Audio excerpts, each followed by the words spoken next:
ریت کے نیچے دفن 12,000 سال پرانی ایک ایسی تہذیب کے نشان جس نے انسانی تاریخ کو الٹ دیا اور انہیں اپنی سوچ بدلنے پر مجبور کر دیا۔ جب انسان لکھنا نہیں جانتا تھا، جب میٹل ٹولز نہیں تھے، جب ویل کا وجود نہیں تھا، اس وقت کس نے ایسے عظیم اسٹرکچر بنائے؟ کون تھے وہ لوگ؟ کیا ہم ہسٹری کے سب سے بڑے سچ سے انجان ہیں؟ السلام علیکم دوستو، آج تک ہمیں یہی سکھایا گیا ہے کہ پرانے دور کا انسان جنگل میں رہتا تھا، شکار کرتا تھا اور پھر دھیرے دھیرے سویلائزیشن وجود میں آئی۔ لیکن 12,000 سال پرانے ایک ٹیمپل کی ڈسکوری نے اس پوری کہانی کو الٹ دیا۔ یہاں ملے ہیں 20 فٹ لمبے اسٹون پلرز جن پر مختلف جانوروں کی کارونگز ہیں، جیسے اسنیک، اسکارپین اور بورز۔ یہ کس چیز کے سمبل ہیں اور وہ لوگ کیا بنا رہے تھے اور کیوں اپنے ہی ٹیمپل کو زمین میں دفنا دیا؟ اس ٹیمپل میں ایسے کون سے راز تھے؟ دوستو، یہ ہے گوبیکلی ٹیپے، دنیا کا سب سے پرانا مندر جو ہسٹورینز کو حیران کر رہا ہے۔ گوبیکلی ٹیپے کا مطلب ہے ابھرا ہوا ٹیلہ۔ دوستو، یہ ترکیہ کے ساؤتھ ایسٹ میں ہے۔ اسے 1994 میں جرمن آرکیالوجسٹ کلاس شمٹ نے ڈسکور کیا۔ کاربن ڈیٹنگ کے مطابق یہ اسٹرکچر 9600 BC کا ہے، مطلب آج سے 12,000 سال پرانا۔ اور حیرانی کی بات یہ ہے کہ یہ کوئی شہر نہیں تھا، بلکہ ایک عبادت گاہ اور نالج سینٹر لگتا ہے۔ دوستو، یہ لوگ لکھنا نہیں جانتے تھے کیونکہ یہاں کسی لکھائی کا ثبوت نہیں ملا۔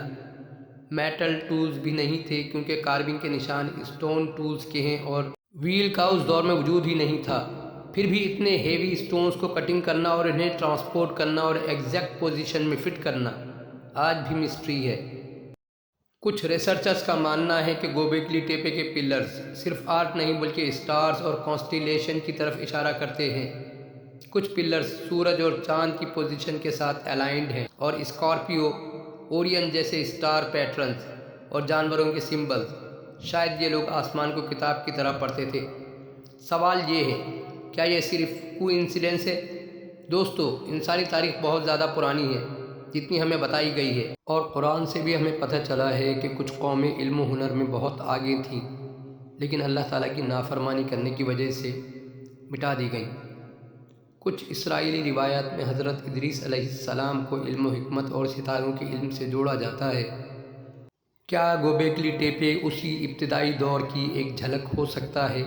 سائنس اس پر خاموش ہے، لیکن سوال زندہ ہے۔ دوستو، سب سے عجیب بات ہے کہ گوبیکلی ٹیپے کو زمین کے نیچے دفن کر دیا گیا، اراؤنڈ 8000 BC کے لگ بھگ۔ اس مندر میں ایسا کیا راز تھا جس کو دنیا سے چھپانے کے لیے ایک ایڈوانس سوسائٹی نے اپنے ہی مندر کو کیوں دفن کر دیا؟ کچھ تھیوریز ہیں، ریلیجیس ریزن، یا پھر انوائرمنٹل ڈیزاسٹر، یا شاید فیوچر کے لوگوں سے چھپانا۔ اب بھی ہسٹورینز ڈیبیٹ کر رہے ہیں، سچائی اب بھی زمین کے نیچے چھپی ہوئی ہے۔ کون تھے یہ لوگ؟ یہ ایک سوال ہے۔ شاید یہ لوگ دنیا کے سب سے پہلے سوشلی کمپلیکس ہیومن تھے جو سیزن میں اکٹھا ہوتے تھے، ریچولز اور آسٹرونومی کے لیے۔ ذرا سوچو، ہزاروں لوگ بنا رائٹنگ اور میٹل کے مونومنٹس بنا رہے تھے۔ دوستو، گوبیکلی ٹیپے صرف ایک سائٹ نہیں، یہ ایک ٹائم مشین ہے، ایک ونڈو ہے ان لوگوں کو جاننے کی جو 12,000 سال پہلے زندہ تھے۔ دوستو، یہ ہیومینٹی کے ریلیجن اور آسٹرونومی کے بارے میں ہماری سوچ کو چیلنج کرتے ہیں۔ دوستو، گوبیکلی ٹیپے ہمیں بتاتا ہے کہ علم اور تجسس اور سوشل انٹریکشن انسان کے اندر ہر دور میں موجود رہا ہے، اور شاید کچھ راز آج بھی زمین کے نیچے ہمارا انتظار کر رہے ہیں۔ دوستو، ویڈیو اچھی لگی ہے تو لائک اور شیئر کر دیں اور چینل کو سبسکرائب بھی کر دیں۔